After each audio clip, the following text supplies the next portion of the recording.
Continuing my exploration of the saga expansions for Lord of the Rings, the card game, today we talk about the Land of Shadow, an expansion in the saga line that, just like the other expansions in this line, retells the main events, or some of the main events, of the Lord of the Rings. So differently from other expansions, and the base game is not, you find, not a system, a group of adventures and elements that are generically inspired by the setting of The Lord of the Rings, but rather elements and scenarios that cover the events of The Lord of the Rings. In this case, in this expansion, we find scenarios that cover, frankly, some of the best parts of Lord of the Rings. The section of the journey of Frodo and Sam, guided by Smeagol/Gollum in their attempt to destroy the ring. Creepy landscapes, very tense situation between the members of the small group, big scary monsters. I mean, it doesn't get any better. Definitely this is one of my favorite parts of the book, and so, as you can imagine, I was really excited by the opportunity of playing scenarios inspired by that part of the book in this expansion. In this expansion, you will find, like in other expansions in the system, cards that you can add to your deck to create more effective synergies, to customize the potential of your decks, to add specific theme elements that are appropriate to this expansion. So first we start from these cards here that are resources that you can add to your deck. We have two new heroes, one here in this sphere of influence, Faramir. Good stats, fairly expensive, but range, and that already, hooray, something very good to have. Also, as a response, after you engage an enemy, you can ready an ally you control. So pretty good. You can commit an ally early in the turn, and then the ally will still show up to the fight, which is very important because, as you will see in this, when we talk about the scenarios, there is at least one scenario here which is heavily combat oriented. So it's good to have people that can fight and also do other stuff. Damrod, less expensive, decent stats, not great defense, not that resistant against damage, and also very specific. It's not just a hero that you add to whatever deck you have. It's a hero that makes sense to have if you invest in cards that belong to the trap group, that have the trap keyword, because this hero allows you to reduce the cost of the first trap card you play each round by 1. Also, after a trap card you control is attached to an enemy, you draw a card. So, very powerful, trap expert, but you need to work on preparing a deck in which the abilities of this character are maximized. Allies, so we have an ally of the green sphere of influence, not too powerful, not too expensive. His ability is to delay the engagement with the opponent by raising the engagement cost of an enemy, and then after you raise that cost, you may engage that enemy returning to the staging area. Here we have another ally that comes in this set, which has a similar ability, just better, and that is reflected by the higher cost. Unborn also allows you to raise the engagement cost of an enemy until the end of the round, but also then you deal damage to that enemy, so that's a nice added bonus. The Rohan guy, as you know, if you've seen my previous video in my series of videos for Lord of the Rings, the card game, I'm planning to build a Rohan deck, or a Rohan-oriented base deck. So hooray, more Rohan stuff that I can add to that deck that I'm still building. Rohan Warrior, decent cost, not too hard. The stats are not that great. But interesting response is that after a Rohan ally you control is discarded from play, you exhaust him to return that ally to your hand. So really, again, powerful if you have a Rohan deck, which I will have one day. Speaking of the Rohan, you have a mount that you attach to a Rohan hero, and if attached to Theoden, Showman loses the restricted keywords. Also here, what does he do? After the attach hero quest successfully, you're ready to attach hero.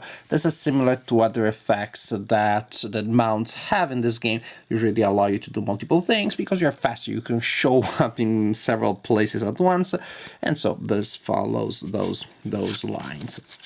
Staff of Laberthron, attack to a Gondor or a Hobbit hero. As you can expect, there will be Hobbit cards in this set, given the topic. That makes perfect sense. Well, you can read the text. You can read the text a little long and verbose, so I don't want this video to get too long. You can pause and read the text.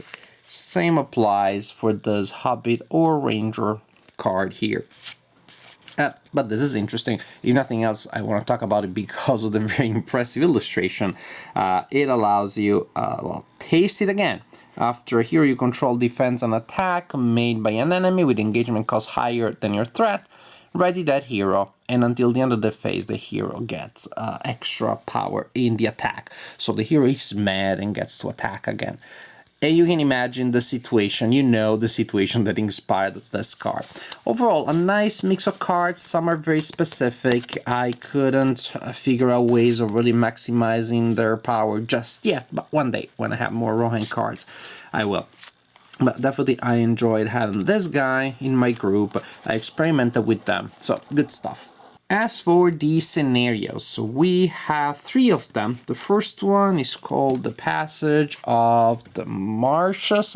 And as I usually do with my scenarios, I'll tell you some things, I'll give you titillating and exciting bits of information, trying not to spoil surprises that may emerge in various stages of the scenario. The point of the scenario is to, guess what? To travel through the marshes, guided by Smeagol / Gollum. This is a really fun card, representing a very complex character. A character that I find immensely fascinating, by the way, from the book too. And I wonder how can they, capture the ambiguity of the character here, and just more credit to this design. It surprises me every time how they're able to capture aspects of the theme, of the original theme, through game mechanics. They did this very well here by giving us a card of a character that can change depending on circumstances. Sometimes he's an enemy, you need to defeat him, and then when you defeat him, you flip him to the Smeagol side. So now he becomes this reluctant, recalcitrant ally that you need to keep with you, because if you destroy the player, lose the game, yeah, we know he is important. We don't like him, but we need him. And then there are various ways in which the duplicity of Smeagol Gollum is brought to the fore in the scenarios. The rules interact with this and sometimes force him to change from one side to the other. Really, really neat idea, really thematic. Again, just what you expect in this game and in these expansions. Simple, economic, but very effective ways of including thematic elements. Another aspect that is interesting of this scenario, yes, you travel through the marshes, you deal with this very ambiguous ally / enemy, but another aspect here is that some locations have a new keyword, and locations with that keyword are bound to sink. They're slowly sinking. That simulates the shifting, changing nature of the landscape that you're traveling. And when those areas sink, then they trigger certain effects that usually are not good for you. So you want to explore those before the areas disappear and you have to suffer the consequences. And as usual, you will most likely not be able to explore all of those. So you have to decide where you want to concentrate your efforts and what are the effects that you can afford to trigger. Every turn you add a counter just to determine the progression of the sinking process until a certain number of counters is added to the card. The card sinks and you trigger the effect. The second scenario is the journey to the Crossroads. Now you are trying to intercept a group of reinforcements that are trying to reach the Black Gate. The more of those you intercept along the way, the better. So you're trying to deny reinforcements to the forces that are at the Black Gate. and so you're ambushing the opponent. Here you only have one card because this is the scenario that I referenced, that I talked about earlier, as the one that is heavy combat oriented. You have your usual thing, you have an encounter deck, you have all sorts of threats, but you also have a special element in the game, which are these two cards here, and this card here has a deck of cards under it. This set of cards has various enemies, and they are the enemies that are trying to reach the Black Gate. So actually, these enemies during the scenario will come out, and we stay there in the general area, in the play area. But then if you don't engage them quickly, they will move under this card here, so they'll show up for just a second, and you need to engage them, preventing them from reaching the Black Gate, because if there are at least X face down cards under the Black Gate, the players lose the game. X is 3 more than the number of players, so that's really not many. You can't allow many of these people to reach the Black Gate. And really, it's heavily combat oriented, as I said, and very often scenarios that have a lot of combat have a sort of like a static quality. Here, again, miraculously, the theme emerges in a different way. It is implemented in a different way. You do have this dynamic aspect. You have the sense that you are conducting quick raids against these opponents, trying to intercept them, to stop them, drawing them away from their destination.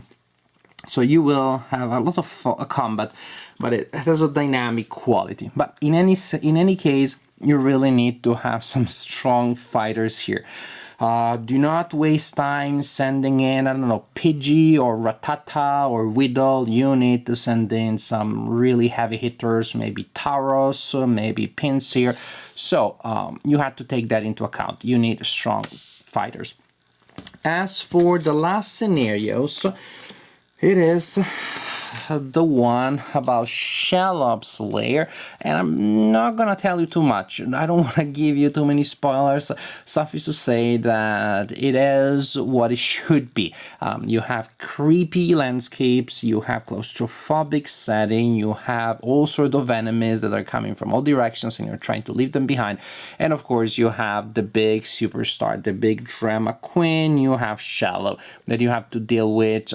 Who knows what Gollum/Meagle is going to do when the big spider arrives. So maybe you remember it from the book, but I wanna leave a little bit of veil of mystery here. I don't want to tell you too much, but trust me, it is a scenario that has a nice combo of combat, of different types of challenges, of exploration, and a very thematic atmosphere, very claustrophobic atmosphere. Nice, another nice scenario, definitely. So, in conclusion, The Land of Shadow is a simply excellent expansion in the Saga line. It is probably my favorite one. There are other ones that I like very much. I definitely enjoyed the Treason of Saruman a lot. I enjoyed The Road Darkens, but this one, in those ones that I mentioned, usually there was a scenario that was a little weaker. This one, all of the 3 scenarios are excellent, and they are, as I want from an expansion, very different from one another. Yes, I am exploring all of the expansions, but maybe you will not, and so you have the right, when you purchase a single expansion, to have a range of possibilities, to have a range of game options. You shouldn't have the same scenario 3 times, or 3 scenarios so similar that for all intents and purposes they feel like the same scenario 3 times. And you should, and you have the right to demand that all the scenarios in an expansion are strong. This expansion meets those requirements. All of the scenarios are extremely strong thematically, mechanically, atmospherically, from the point of view of the immersion. They work very well. They present you with interesting challenges, and they feel immensely thematic, very thematically appropriate. So my highest endorsement to Lord of the Rings, the card game in general, you should know by now that I like this game, and my highest endorsements also to The Land of Shadow. Up to this point, my favorite expansion in the Saga line of expansions for Lord of the Rings, the card game.